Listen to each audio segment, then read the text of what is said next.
Hi everyone, this is Akila Rajini from IT Department of Kamaraj College of Engineering and Technology, and this video it will be focusing on dictionaries of Python programming language. So before diving into this topic, you should know what a Python is. Python is a programming language, and it has nowadays it is a booming language. It has been used in wide variety of applications.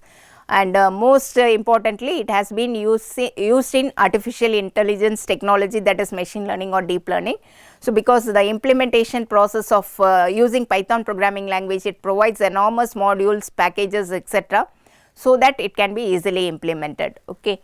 So these are the benefits of using Python, and we have the most significant concept in Python is dictionary. It is a data structure. And dictionary in Python are unordered, ordered. So I have specified both, because in earlier version Python we have it dictionaries as unordered list, but after 3.7 Python version 3.7 it has been changed to ordered dictionary, ordered collection of key value pair. So the data that you are going to incorporate in Python dictionary, it will be in the form of key and value pair, right? So what a key is? Key, it must be unique, and they are immutable, that is you cannot change the key. Okay. And values, it can be of any data type, and either it can be mutable or immutable, it depends upon the user. So we have an example for that.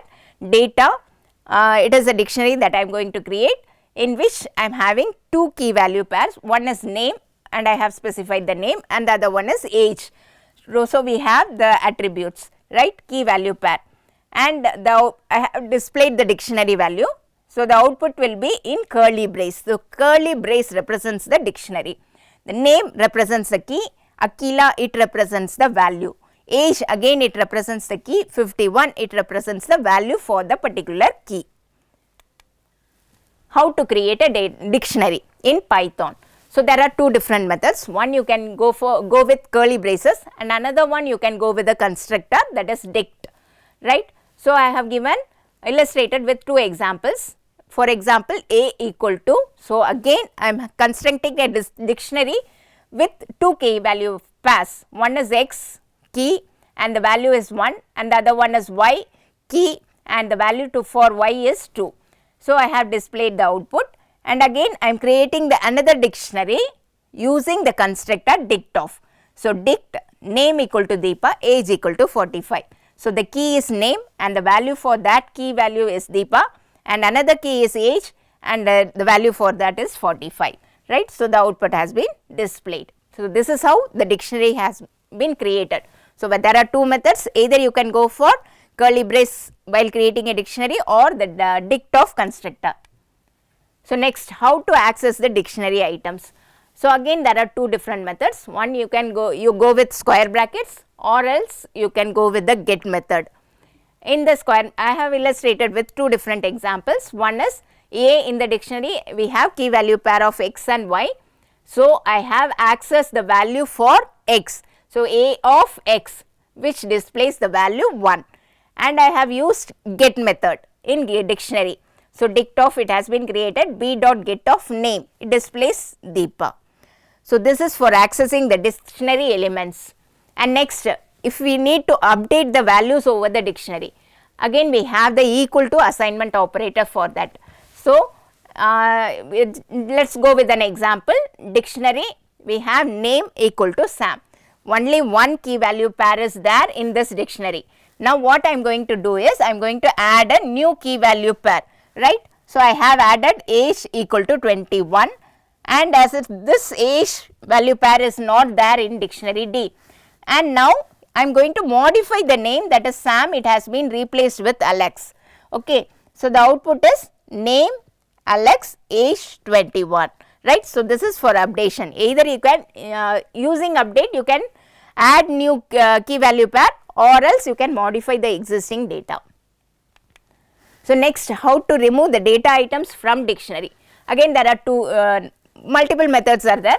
So the first one is delete, which can remove the value by specifying the key. We can come with an example, D equal to A and B, right. Delete D of A. So which will be removed?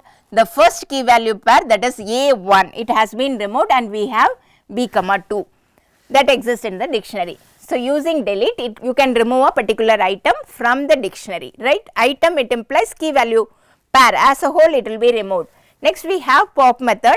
So, pop method, the latest item that has been inserted in the dictionary will be removed, popped off, as well as it will be returning the value that has been popped off.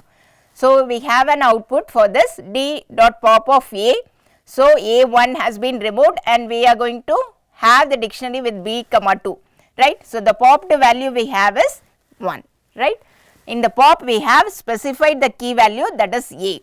Again in the delete also we have specified the key value. So, there are two other alternate methods, one is pop item and clear off. In pop item, the latest item will be popped off, okay. The latest item that has been there in the dictionary will be popped off, because we do not specify the key items here.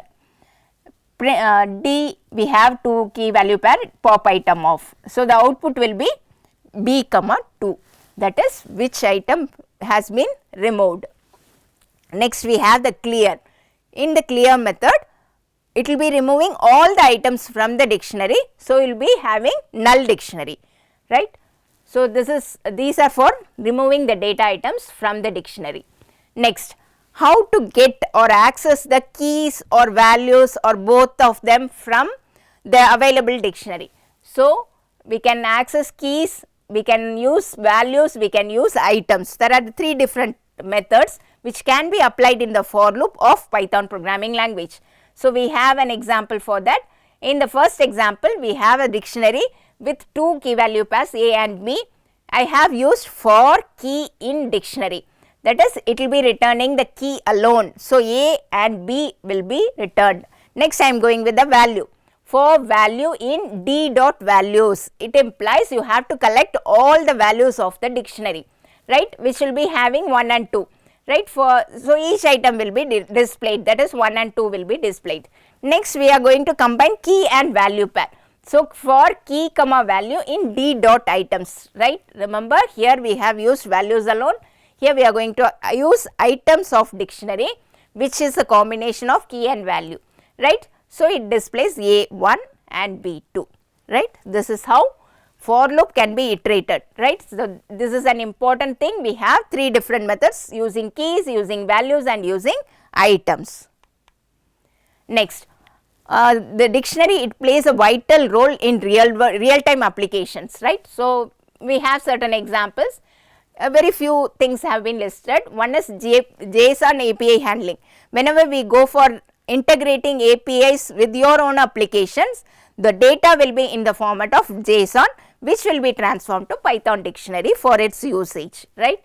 So, this is the main application. Then we have WebSocket session, in which you can track the user connections, right, how long the user has been there exists in a particular session.